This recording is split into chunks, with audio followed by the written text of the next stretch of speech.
naval ou da saída para o Golfo do México. Então vamos falar do segundo estágio, que é o estágio continental, também uma palavra análoga ao sinônimo é o estágio terrestre, né, que é a parte continental, a parte da terra. Nesse estágio, os americanos focam em ganhar aquela profundidade territorial para se protegerem da ameaça da costa vinda dos ingleses. E essa profundidade territorial tem que ser consolidada, essa terra tem que ser ocupada. E o que está acontecendo é uma grande marcha para o oeste, para o interior, com vários pontos estratégicos sendo conquistados. Esse avanço ele se dá em algumas etapas, e a primeira delas é o Tratado de Paris. Esse tratado ele encerra formalmente a Guerra da Independência de 1783, e ele estabelece as fronteiras dessa nova terra ao norte dos Grandes Lagos, o rio Ohio, Mississippi, a Cordilheira dos Apalaches. Tem partes dela que não estão totalmente delimitadas, o que é o Maine hoje, e mais ao sul a Espanha também tem reivindicações de terras ali no Golfo do México.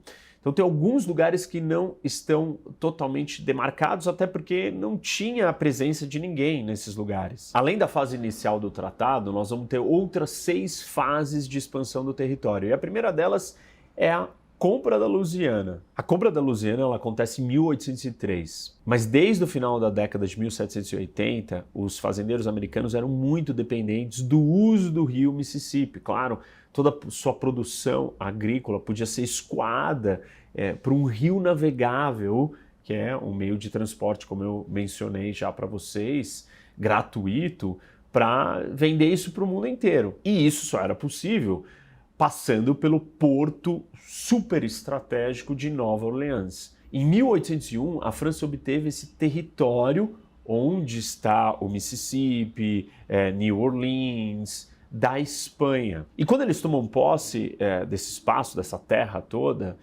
sob o comando de Napoleão, eles negam o acesso e o uso para os americanos. E claro, isso aumenta a preocupação dos americanos, que começam a imaginar que então Napoleão vai construir um grande império francês na América do Norte. Em 1803, o presidente americano Thomas Jefferson ele manda uma comitiva para a Europa para tentar conversar com os franceses para que permitissem que os americanos usassem o porto e a região, o rio, as terras. E, para surpresa dos americanos, o Napoleão, endividado com as suas guerras, oferece vender a Louisiana. E ele pede 15 milhões de dólares, que é o equivalente a 350, 400 milhões de dólares nos dias atuais.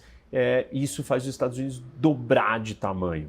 Na época, ninguém tinha certeza exatamente o que o presidente americano estava comprando, mas nós sabemos que isso engloba hoje 23% do território do que é os Estados Unidos, com uma área que abrange 15 estados americanos. Essa expansão, pessoal, deu acesso para os Estados Unidos quase a totalidade da bacia do Mississippi, do Missouri, todo o Midwest, né, que é toda essa região agrícola extremamente fértil, os rios navegáveis, os afluentes, e o porto estratégico que conectava essa região com os oceanos.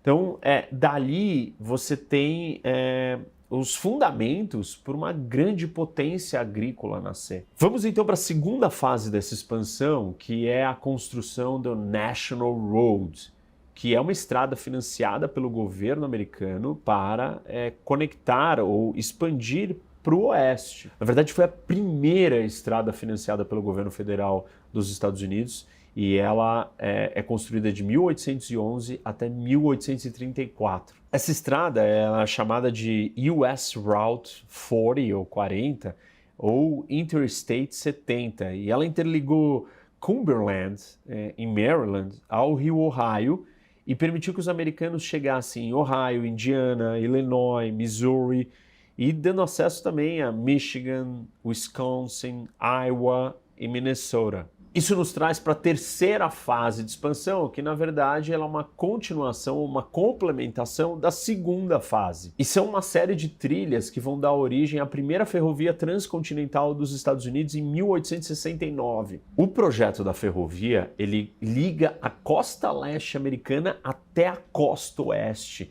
E ele é de extrema importância porque ele transforma o tempo de viagem. Se você levava 6 meses de uma costa até a outra, agora com a ferrovia você levava 8 dias.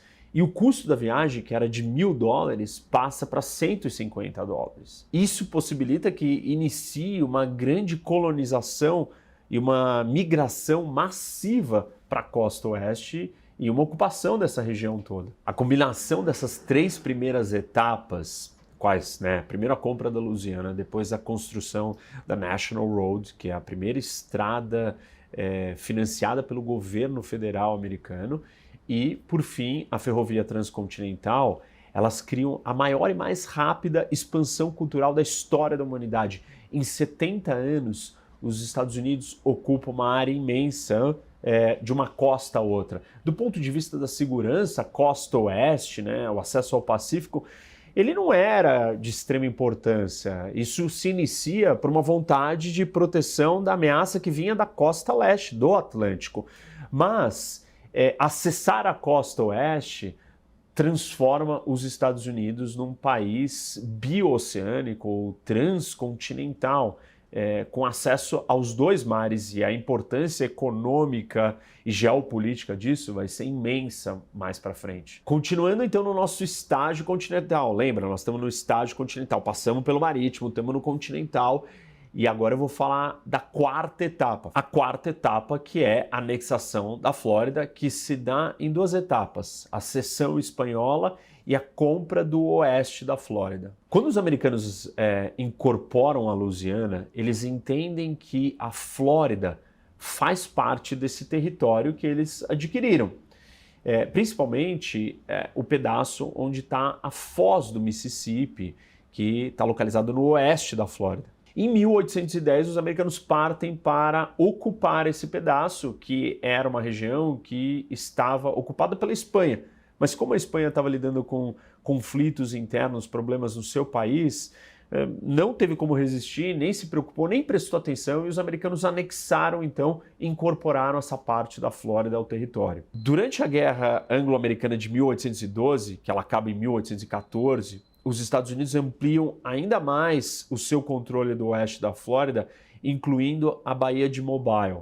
Desde o início, a Flórida já era povoada pelos índios seminoles, mas de 1800 em diante, os espanhóis queriam povoar, ocupar esse território, então eles oferecem títulos de concessão de território. Além disso, vários outros escravos que fugiam, que buscavam um território onde a autoridade dos americanos não estivesse presente e começam a também migrar para a Flórida. Isso eleva a preocupação do governo americano, olhando para a Flórida como um território que pode ser perdido, uma vez que os espanhóis estão cedendo títulos de terra, os escravos estão fugindo, ainda tem os índios. E isso acende uma preocupação para os americanos. Em 1818, o presidente James Monroe ele envia o general Andrew Jackson para a Flórida com a desculpa de perseguir escravos que estavam fugindo da Geórgia, com o argumento de que a Geórgia estava sendo saqueada, e perseguir também os índios. E nessa entrada, nessa invasão dentro da Flórida, ele ocupa alguns fortes espanhóis e conquista esses locais. Isso acontece na Flórida Ocidental e aumenta ainda mais a tensão entre os Estados Unidos e a Espanha. Em 1819, a Espanha percebeu que ela não ia conseguir defender a Flórida de uma guerra, um confronto com os Estados Unidos. E eles decidem então vender a Flórida para os americanos. A venda é, na verdade, uma espécie dos Estados Unidos assumindo uma indenização que os cidadãos americanos estavam cobrando. Enfim, o valor final foi $5 milhões para que os americanos ocupassem o resto da Flórida, levassem o resto da Flórida para eles, e aí eles estabelecem outros limites das fronteiras dessa região. Daí se estabelece uma fronteira fixa entre a Louisiana americana e o Texas espanhol. Essas terras, elas incluem a Flórida, né, que é essa parte da Flórida Ocidental, mas também incluíam partes do Alabama, do Mississippi e da Louisiana, que era essa outra parte do oeste da Flórida. Reparem aqui no mapa que mais ao oeste, próximo do Texas, entre a Louisiana e o Texas, tem um pedaço que também era da Espanha. E esse pedaço de terra ele também é incluído nesse grande acordo de 1819.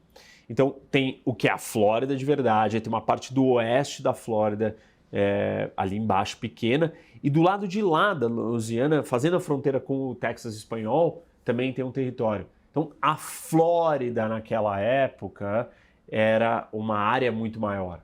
A quinta etapa da expansão americana continental, ela envolve a fronteira dos Estados Unidos com o Canadá, agora saindo do sul, indo para o norte, e existiam disputas, né? O Canadá era controlado pelos ingleses e eles reivindicavam terras e os americanos também. E eles acabam chegando num acordo em 1818 com o Anglo-American Convention, que é um tratado, e ali eles dividem o que vai ser o território americano e o que